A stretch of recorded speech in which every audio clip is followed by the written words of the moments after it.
Welcome to Crypto Sapiens, a show that hosts lively discussions with innovative Web3 builders to help you learn about decentralized money systems, including Ethereum, Bitcoin, and DeFi.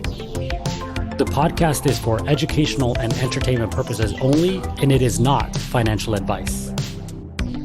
Crypto Sapiens is presented in partnership with Bankless DAO, a movement for pioneers seeking freedom from the limitations of the traditional financial system. Bankless DAO will help the world go bankless by creating user-friendly on-ramps for people to discover decentralized financial technologies through education, media, and culture. GM everyone, and welcome back to Crypto Sapiens. Today we are talking with Spencer Graham, aka spengrah. He is an early builder of DAOhaus, the no-code platform for creating and managing a DAO. We kick off our conversation with him sharing his crypto journey starting in late 2016, ramping up in 2017, and in 2018 co-hosting the Chicago Ethereum meetup. In 2020, he attended ETH Denver, which, as he says, was an inflection point in his career, leading him to join Raid Guild. He describes joining DAOhaus, or pokemol, short for Pocket Moloch as it was called at the time, a mobile-first Moloch DAO app that provided a no-code way for people to discover and create proposals, view treasuries, and summon a DAO. Eventually, a handful of people, including himself, developed the app into DAOhaus V2, which is the app we can all use today.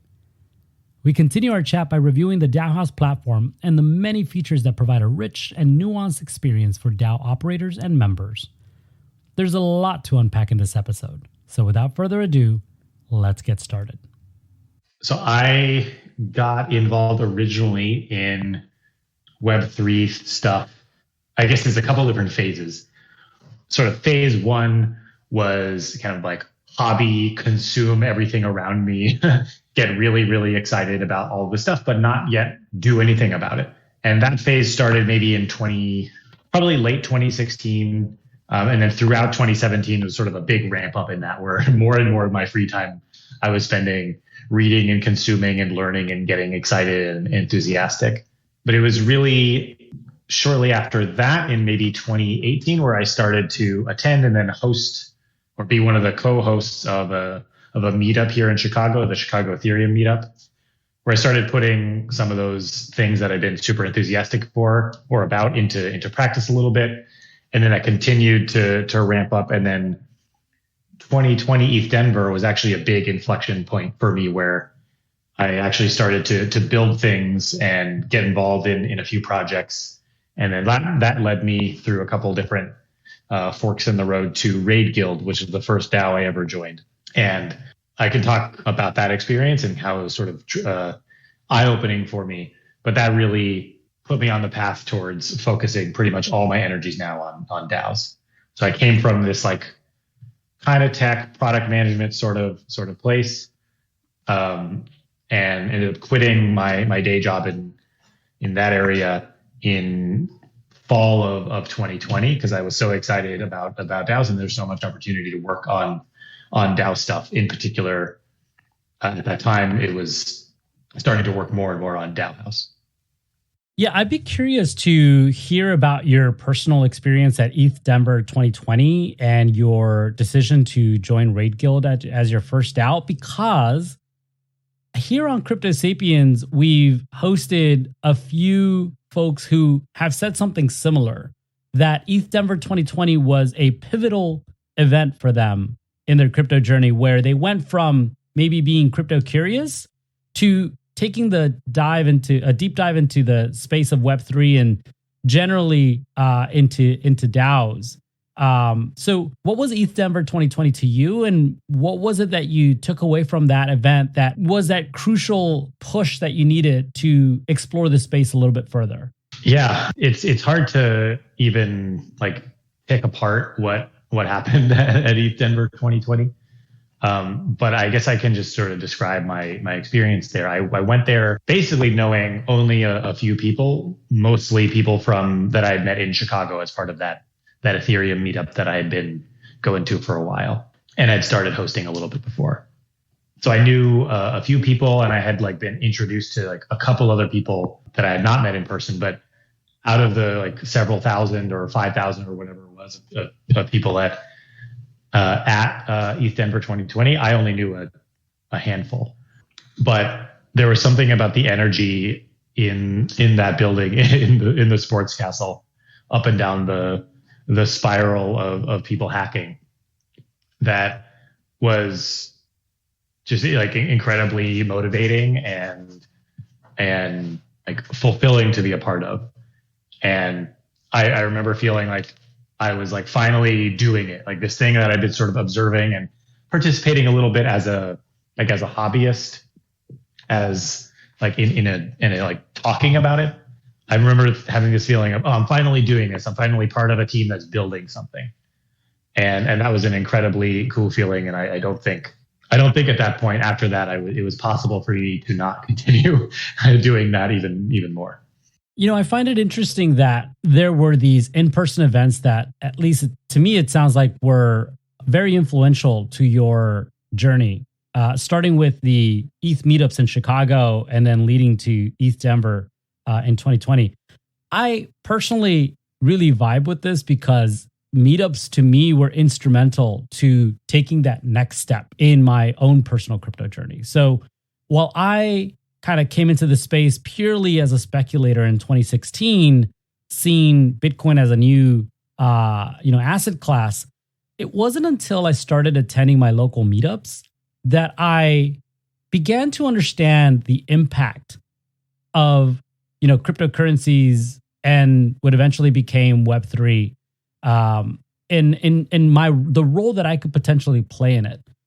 I think that there's something really important about these types of events and the people that you meet there. Would you agree? Yeah, 100%. There's, at least currently, there is still no replacement for in-person stuff, for IRL, for the high dimensionality of an in-person conversation or encounter or hangout.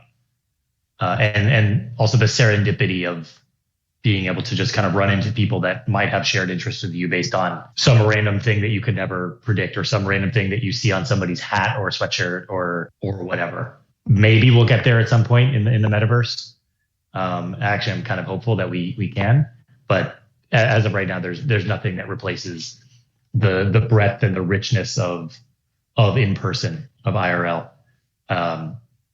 So I think it's no accident, it's no surprise that so much of the energy in this space comes from, or sort of shortly after, people make connections in the real world. I agree with you. And I think that ETH Denver has been pivotal, in kind of helping people change the way they think about this space. I found it very interesting, being, first of all, that this was my first ETH Denver in 2022, that obviously a lot has changed. The number of people just generally that attended the event, it sounds like there was an explosion in interest and attendance to the event.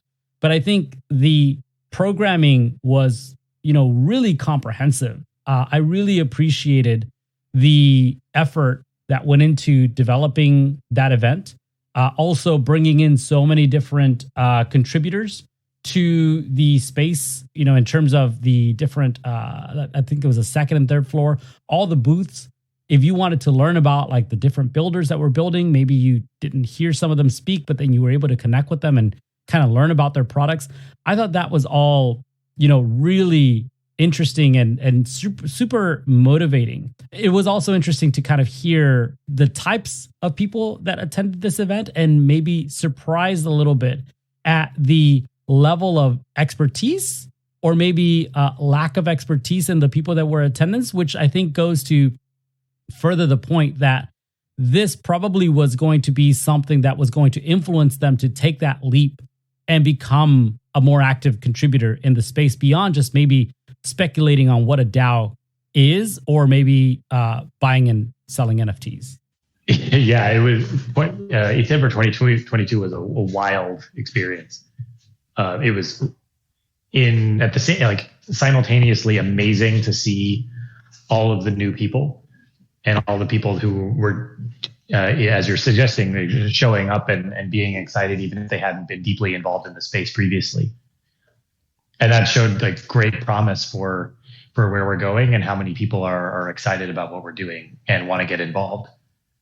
And then on the other hand, some of the operational or sort of like experiential challenges that created with all of the long lines and well, the the Buffycron effects and all of that. But I think for me, what was really striking from ETH Denver 22 was observing in myself the difference in the experience.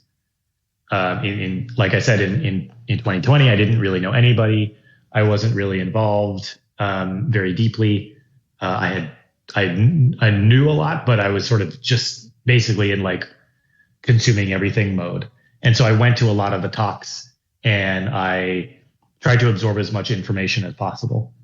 And it was really great. In 22, it was equally great, maybe even more so, but for very different reasons. That experience forced me to recognize how many people in the space I do know now and do feel strongly connected to, and how I've become pretty plugged into a lot of the stuff that's going on. So I found myself going to fewer talks because I felt like I already had a feel for what a lot of those talks were going to be about, and choosing instead to optimize for in-person connections with people that I already knew or had just talked to a little bit briefly on Twitter or in Discord or what have you. I felt very privileged to have had, like, to be in the place that I found myself in. And I kind of continue to feel that way. And I think a lot of it is, I owe a ton of that to the just existence of DAOs and all of the people who are trying to build DAOs and trying to make this stuff work. The quality and openness and friendliness of all of these people is really astounding. And I owe a ton of my recent experience to the presence of that. Yeah, that's wonderful. And I like kind of what you're describing here, where in the course of 2 years, you went from someone who was, maybe considered a novice in the space, not necessarily driven by what you knew, but who you knew, and the quality of interactions that you could make with the people that were in attendance, to 2022, right? Being this person who, and I'll say this for you, like, is influential in the space, both through the work that you do, but also through the thought leadership that you share with us. So I think that that's really interesting and would definitely, I think, be inspiring, should be inspiring for anyone who's listening and thinks, well, I don't know if I could ever reach a level of contribution where it's meaningful, where I can make the connections that I need to make to be able to build richer experiences together with other contributors in the space. If you're committed, I think, and if you're really interested in this space, and if you're doing it for the right reasons, I think certainly there's going to be individuals that gravitate to your ideas or maybe even challenge them, but they do so in a way that can be productive and help create a much better ecosystem together. Totally.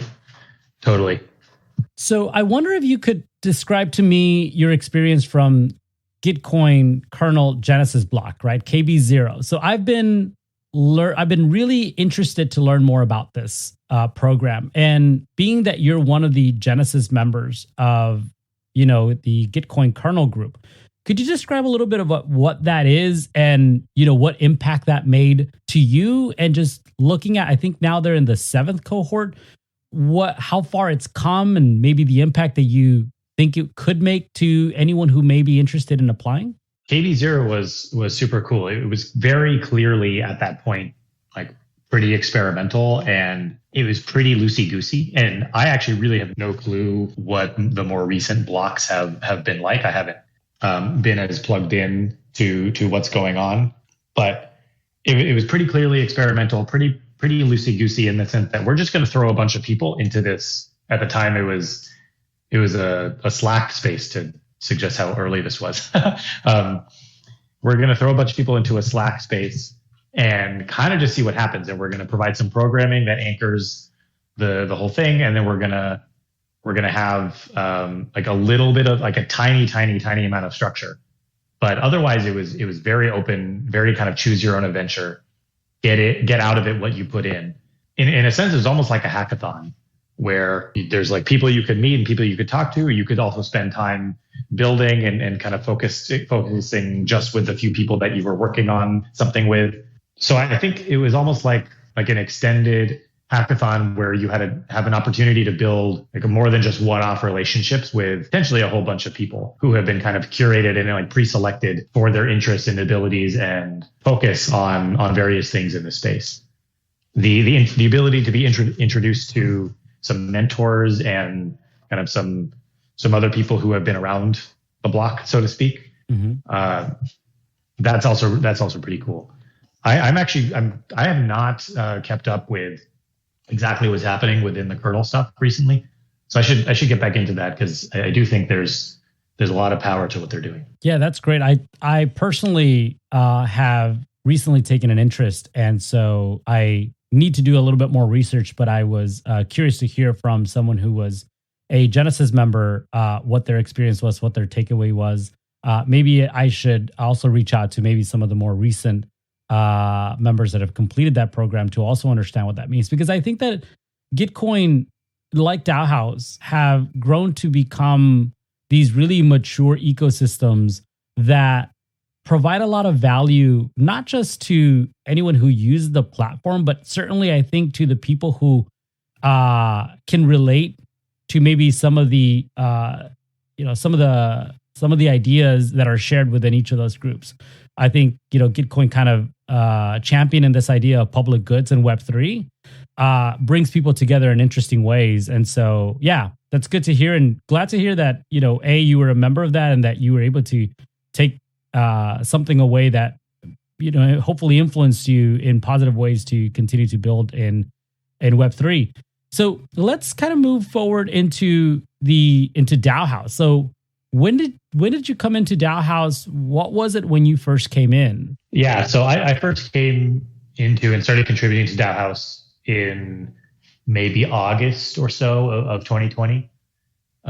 Shortly thereafter was when I felt like I could quit my old day job and focus full time on all of this stuff. And DAOhaus was pretty instrumental in enabling that. When I first started contributing, I had just been at Raid Guild for a handful of months and had this incredible experience of like not really knowing many people, but within kind of the safe space that the DAO structure created, where I had basically felt safe to take risks and build things and connect and experiment all by myself, but also all with other people and build connections that way, was really a magical experience. I definitely did not have the words to be able to articulate why back then, but I still felt like there was something really special going on. And when DAOhaus kind of came along, and again, I think this was less conscious than sort of a vague feeling, but looking back, I definitely felt like that was an opportunity for me, maybe the highest leverage opportunity for me to help build something that would enable other people to have a similar kind of experience or feeling that I had started to have within Raid Guild at first. And I pretty much still feel that way. There's something really special about being in a DAO, especially a Moloch DAO, and we can talk about all the ways that that's the case. There's something really special about that, and I think what we're doing and what I am helping to do within DAOhaus is really important. At the time, DAOhaus was just actually pretty immature. It was pokemol, which stands for Pocket Moloch, which is almost like a mobile first Moloch DAO app or user interface, kind of no code way to look at your DAO, to see the proposals, to make proposals, vote on them, see the treasury, etc. And at that point, DAOhaus was just a way, kind of a separate app, just a way to summon, or summon is our word for launch a new DAO without interacting with code or directly with smart contracts. And at that point, the DAOhaus team had been like very much, this is like a side project, et cetera, et cetera. But at that point, they were starting to come together and realize that DAOhaus itself was going to be a really valuable thing to work on and turn into more of a substantial and ultimately sustainable project.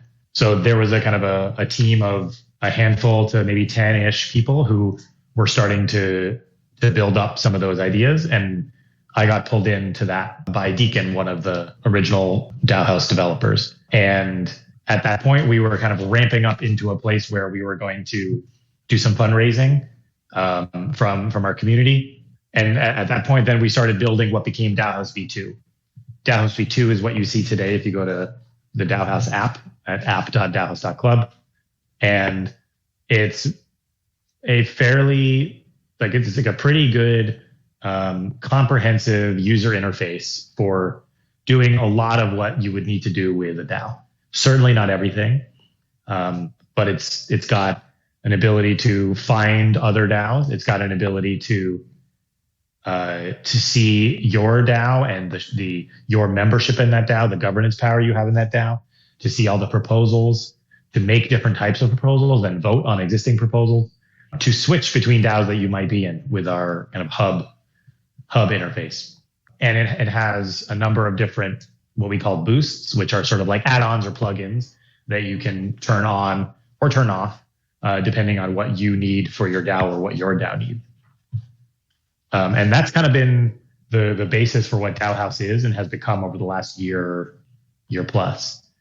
Right now, we're going through a very extensive process to like almost entirely rebuild and rewrite the entire application, which we can get into at some point here. But my role became kind of a mix of a number of things. One was like product management-ish stuff, which is what my background was before getting into crypto. Some tokenomics stuff. I started doing a little bit of writing and communication things, and then eventually started doing some like internal operations in the what we call the Paladins group, which is internal operations, internal processes, and that kind of led me into some of the compensation stuff that I've been doing recently. That's great. I mean, first of all, I think you've defined Moloch in in your writings and in previous episodes, but briefly, could you just describe what is Moloch, and then we can jump into like maybe Moloch v0 and then through v2 where it's at today. Okay, so I guess we could start with what is Moloch. Moloch is sort of the demon or anti-god of human coordination failure, and it comes from a couple different places. But at a certain point in, I think it was early 2019, there had been a bit of a DAO winter after the DAO kind of crashed and burned after its hack and the Ethereum to Ethereum Classic split. Not a ton of people were working in the DAO space, but there came a point where a few developers recognized the need to create a way for people to come together and coordinate and pool their resources to give grants to, at the time, I think it was ETH2 projects. And so they created what became the Moloch DAO framework. And that was the first Moloch DAO. Shortly thereafter, maybe a year or so later, Moloch DAO v2 framework was introduced. And I'll kind of start there because most of what you need to know is wrapped up in v2. But the analogy that I've been giving recently is that a Moloch DAO is kind of similar to a multi-sig, but with a lot of extra power and a lot of extra flexibility that is really important. And the reason I like to make the analogy to a multi-sig is that in a Moloch DAO, governance power, voting weight, that kind of thing, is non-transferable. So unlike a lot of the token DAOs today, which are defined by a transferable, essentially financial asset, where governance power is a financial asset that can be bought and sold and traded and leveraged, et cetera. In a Moloch DAO, your governance power, your membership in the DAO is non-transferable. What that also means is that the DAO is permissioned. So the DAO represents or is a container. The DAO has a membrane around it that can only be penetrated. You can only kind of move through the membrane with the permission of the DAO as a whole. So just like a multi-sig, if you want to become a signer on the multi-sig, you have to propose a transaction that adds you as a signer. In a Moloch DAO, you have to make a proposal that gives you shares as a member in the DAO. The big difference between a Moloch DAO and a multi-sig, though, is that instead of a one person, one vote setup, in a Moloch DAO, any individual can have any number of shares, a variable number of shares. So that means voting weight and governance power can vary with whatever the DAO wants it to vary with. It could vary based on how much funds each person has put into the public pool, into the treasury. It could vary with reputation or the duration and the value that you've created for that DAO over time. Or it could vary with any number of things. The important thing is that not everybody necessarily has the same governance power, which hopefully is more reflective of the use case or the purpose for that DAO.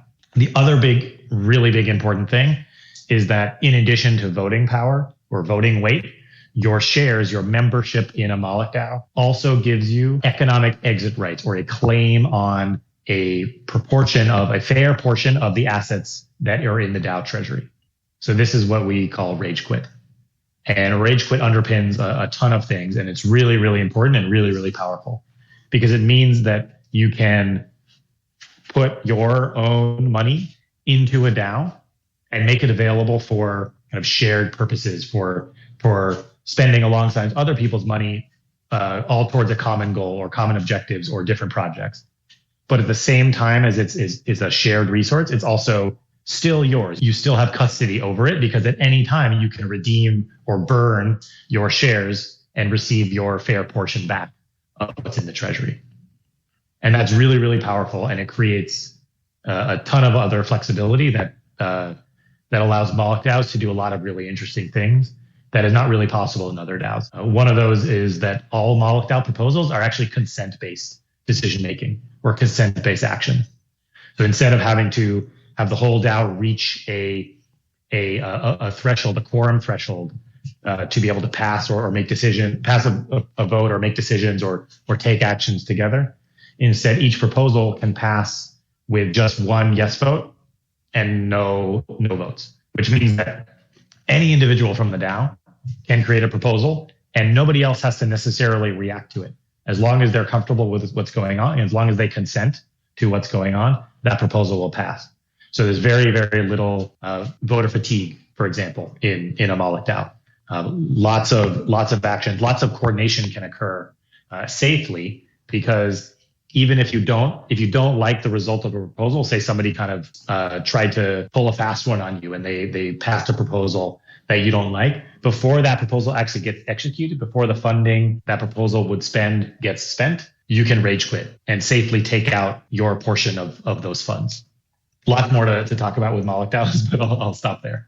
No, that's incredible. I think that there's a lot obviously here to unpack, especially as how Moloch DAOs are differentiated from maybe these multi-sig DAOs as you were proposing earlier. I think one of the things that I personally would be interested in exploring, and maybe just briefly, because it certainly can get into a very deep and complex topic, but that's the idea of like non-transferable power, governance power.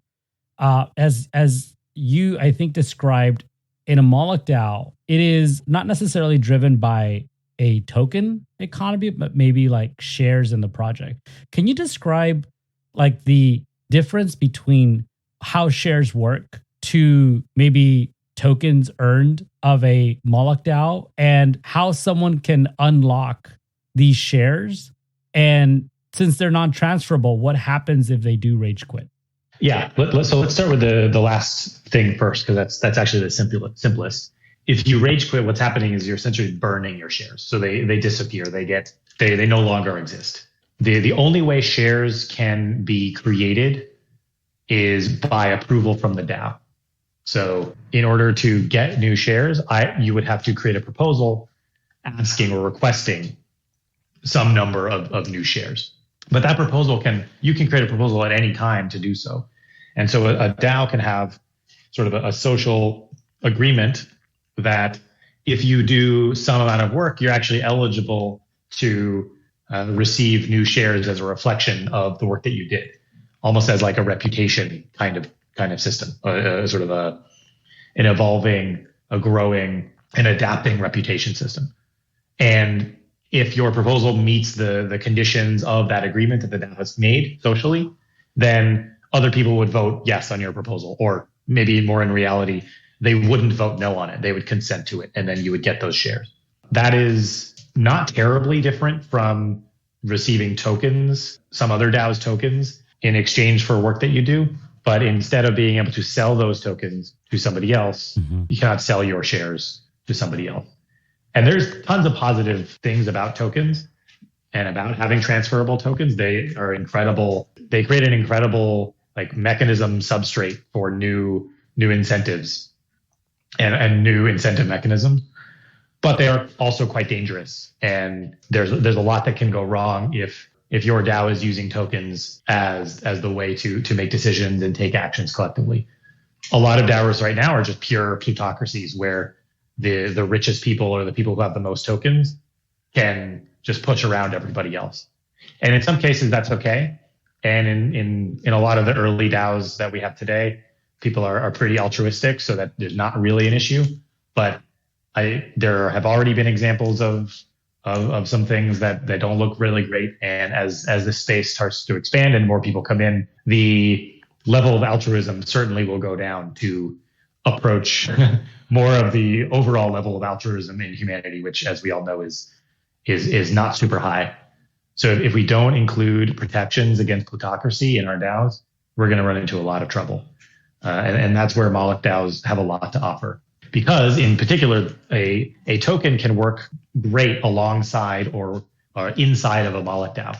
A number of DAOs that are using the DAOhaus platform today use Moloch DAOs to kind of manage their governance and governance power. But as part of that, they have a liquid token that is transferable, that has a market price, et cetera, et cetera. It's just that there's not a direct connection between owning the token and having governance power. There's an extra step where you have to earn or be given the governance power by the rest of the DAO.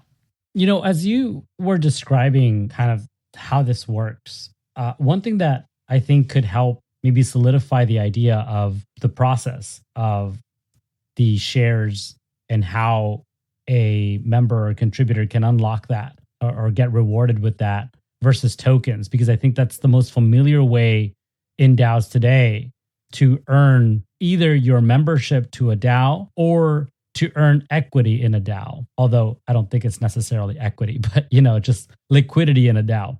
Can you maybe give us an example of how a DAO could use both tokens as an incentive, but also shares as equity in, say, in a way that is remunerated regularly, maybe at the completion of bounties, and how maybe the individuals can unlock that, maybe not as frequently as maybe tokens, but certainly with some frequency so that they have an incentive to also gain some equity in that DAO. Totally. And so I think what I could describe is a really powerful combination of a couple different tools. Or I guess you could call it three tools. One is a token, liquid token, transferable token. Another is a Moloch DAO. And then the third is Coordinate. Or it doesn't have to be Coordinate exactly, but something akin to Coordinate. And this is a pattern that a number of DAOs that use DAOhaus take advantage of, including our own DAO, the DAO of DAOhaus for our contributors. For example, what we do is every month we have a certain number of our house tokens. It's 600 currently that are made available for distribution to contributors based on the results of a Coordinate epoch. So contributors give token allocations to each other for a given epoch for the past month of work and contributions that people have made. And the result is kind of a measure of intersubjective valuation of everybody.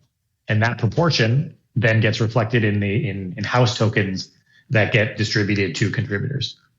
And we have an agreement inside of our DAO that says the number of house tokens that you receive from a Coordinate epoch, you are eligible to stake those into the DAO itself, into the treasury, in return for a proportional number of shares in the DAO. So it's almost like a staking mechanism, but we're using a Moloch DAO to do it. And we're using the sort of social contract or social agreement to govern that. So it's relatively easy. It's very easy to change if we all collectively decide that we want to take a different approach. So the flow basically is you contribute, you do good things, you receive house tokens, which if you wanted to, you could sell or do whatever you wanted to with. But you also have the option to use them to get more governance power within our DAO, to have more influence over the way we make decisions, to have more influence and more power when it comes to deciding how we spend and how we allocate our funds. So this is the kind of the combination of a liquid token and a Moloch DAO and Moloch DAO shares as a pretty high quality, adaptable reputation system that is reflected in governance power. That is quite amazing. and I'm still trying to digest that a little bit here, but it almost sounds like the ability to unlock governance power in a DAO is almost provided equally to the amount that you can earn in a DAO, but the unlock is at the commitment level in terms of how much are you willing to commit of what you're earning here to earn more governance power over time. Totally. That's really cool. Because I think that commitment is definitely really hard to measure in a DAO. And I think I want to explore this a little bit with you too, because I've heard you have this conversation recently, especially as Remuneration has been recently updated at DAOhaus as well, in terms of someone's commitment to a project or to a DAO, excuse me, and then having a certain amount of guaranteed remuneration per season or epoch. Yeah. So this is I think we're in our 7th month of this relatively new compensation program that introduced a new way to engage with the DAO and as a contributor and get compensated. So previously we were essentially saying, all right, here's the work I did for this given month. Here's how much I think it was worth. I'm going to create a proposal and request that amount of DAI from the treasury. And we were actually doing that at the sub DAO level or the circle or pod or however you want to describe it. We say circles at that level where there was kind of funding coming from our main DAO into each of those circles that then would get distributed based on this monthly proposal process, this retroactive proposal process. What we did about 7 months ago is we introduced a new track.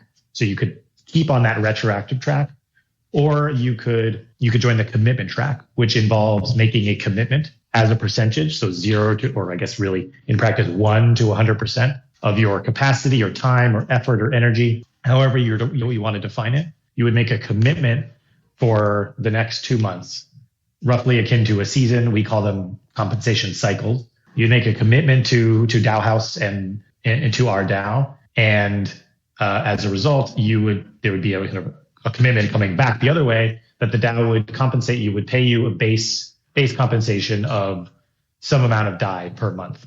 It's actually a mix of DAI and house tokens that you can decide on the percentages for, but it's basically a dollar value that you would get back from the DAO each month that you were committed to the DAO.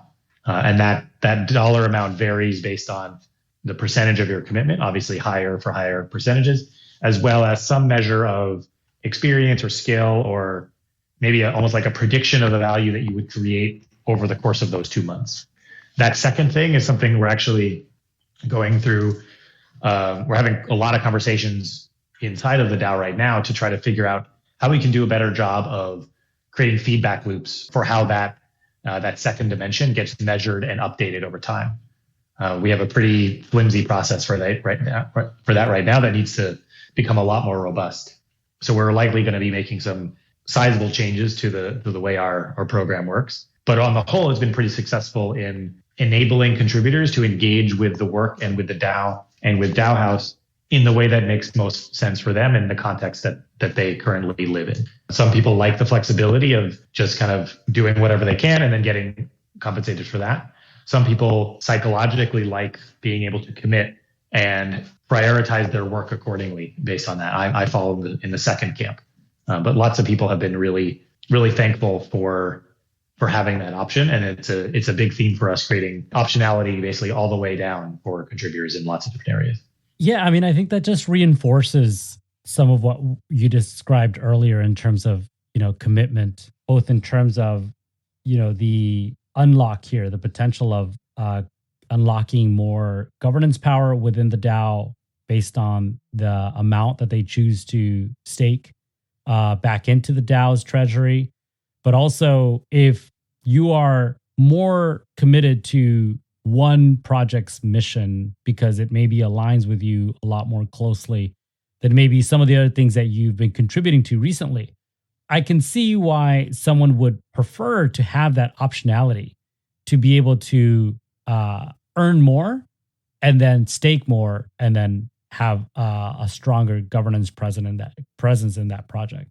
That's really interesting. And I think that speaks to the ability for new members to maybe earn more governance power, even if they're coming in at a later stage in the life of a DAO, compared to, of course, maybe someone who's been contributing for many, many years and has earned a substantial amount of governance power to a project, but may have done so while splitting their attention across maybe like 10 or 15 DAOs, which certainly happens. I think it's such an interesting space. It's sometimes easy to get distracted. I love the idea of rewarding commitment. Personally, as a contributor to many DAOs and even to this project, Crypto Sapiens, which isn't necessarily a DAO yet, it tries to function along the rails of DAO membership and incentives, because we work so closely with DAOs like Bankless DAO, who have helped through the grants to promote the development of this type of content. It's really interesting to me. It just kind of really sparks a lot of ideas and a lot of what I want to keep exploring, and certainly a lot of what excites me about what DAOhaus is doing. Yeah, I think there's this interplay between flexibility and commitment that is really fascinating. And I guess, zooming out even further, something I've been thinking about a lot is this distinction between different types of resources that are involved in DAOs. And when I say resources, I mean anything that a DAO uses to do something or achieve some outcome. So money in its treasury, other tokens, smart contract protocols, coordination mechanisms. Those are actually all examples of DAO-owned resources, or what we can call shared resources. Mm-hmm. But then also DAOs are made up of all these other resources that are actually controlled by the individual members or contributors to those DAOs. And we can call those resources like private resources, not as in privacy, but private as in like only a single person controls them. And commitment is a really fascinating concept. So basically, like, you are saying, as a contributor, I'm going to commit some portion of my private resources, my time or my capacity or my energy or my knowledge, commit that to the DAO in the spirit or with the goal of increasing or improving or growing the shared resources that I, as a member of the DAO, share with everybody else. And I think that interplay is really, really interesting because in DAOs, more than any other type of organization, there is respect for and support for the sovereignty of the individual contributor, which means respect for and support for their control over their own resources. In a traditional company, you may not have a lot of control over your own time. And you've kind of like delegated decisions about how to spend your time to somebody else. In a DAO, you don't. It's still yours. And you still have full control of what you do with your time and your knowledge and everything. But there is a lot of benefit to focus and to having some degree of legibility over who is actually working on what and when. So this idea of commitment, I think, is a nice compromise that allows individual contributors, individual members to be sovereign while also joining a collective. And I think that's a common theme within Moloch DAOs as well, is interplay or this like simultaneous or what I think is fun to talk about as a superposition of individualism and collectivism, or a superposition between private resources and public resources. And I think if we want to get into like what is a DAO and why are DAOs special, it's that is literally not possible anywhere else outside of DAOs. You can't you like literally physically you cannot do it without smart contracts. And that is what makes DAO special, in my opinion. Yeah, that's amazing. I feel like there is just so much left to kind of unpack. Obviously, some of your more recent writings, I was reading the anti-capture blog that you recently published, and certainly your recent tweets on, the collective and then individualism. I think all of these really present some ideas that can either challenge or support some of the ways that we currently are thinking about DAOs and building in DAOs. I heard Chase in her podcast call you an underrated follow, and I agree. I feel like anyone who is interested in kind of exploring the space of DAOs and kind of doing so from the lens of someone who's actually building the tooling to, improve the DAO ecosystem, I think should definitely be following you, because I think that you really present some really high level ideas, really some meta ideas, and you break them down so beautifully in written form on your blogs or as tweet threads. So I would want to ask you if there's anyone that you follow on Twitter or, who you read their writing in blogs or some other format as a podcast who inspires you to kind of maybe either challenging some of your ideas or helps you see things some of the ways that you think in a different perspective, who you would recommend to anyone who is listening to also give a follow, aside from you, of course. Yeah, it's kind of there's so many there's so many people. One of the things I think I might be weirdly proudest of is my ability to curate a good Twitter timeline for myself. As a side note, if you feel like you're struggling with that, the best thing you can do is turn off the algorithmic feed and just I think it's called the latest tweets option. If you do that, then you don't see tweets that people like or other random insertions or maybe even you could say interruptions of your attention or trespasses of your attention. And it's just the people you follow and just what they're retweeting and tweeting.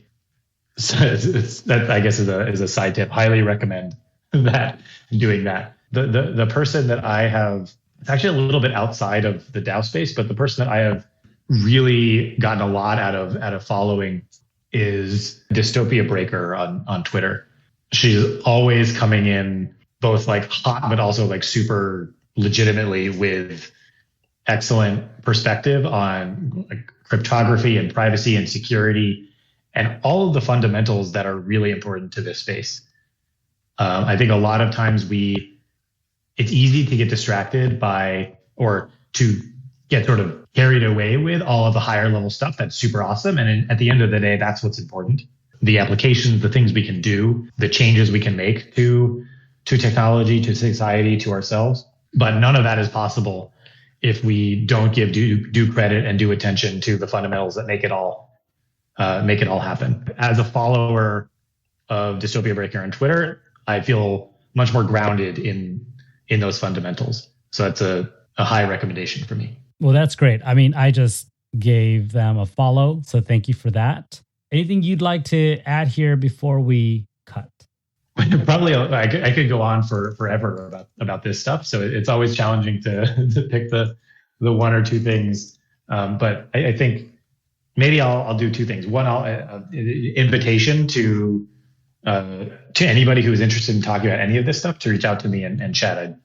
I really enjoy all of this content and hearing different perspectives on it, and or even just the opportunity to explain something or clarify something is, well, one, if that's helpful to anybody, that's great. It's also helpful to me. It's not a zero sum or not a one directional kind of value flow.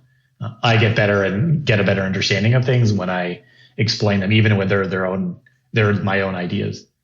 And then maybe second, and just a plug for DAOhaus and for Moloch DAOs. They're incredible tools that I think many more DAOs should be seriously considering. And I would love to talk about how your DAO or your community, whoever you are out there, can use a Moloch DAO to improve and use DAOhaus to level your community up. And that's a wrap. I truly enjoyed my chat with Spencer, and I hope you did too. If you'd like to connect with Spencer, you can find him on Twitter at spengrah. To learn more about DAOhaus, follow them on Twitter at nowDAOit, or go to their website, DAOhaus.club. Thanks for listening to Crypto Sapiens. Please give us a follow, like, and a 5-star review wherever you enjoy your podcasts. And stay tuned for our next discussion.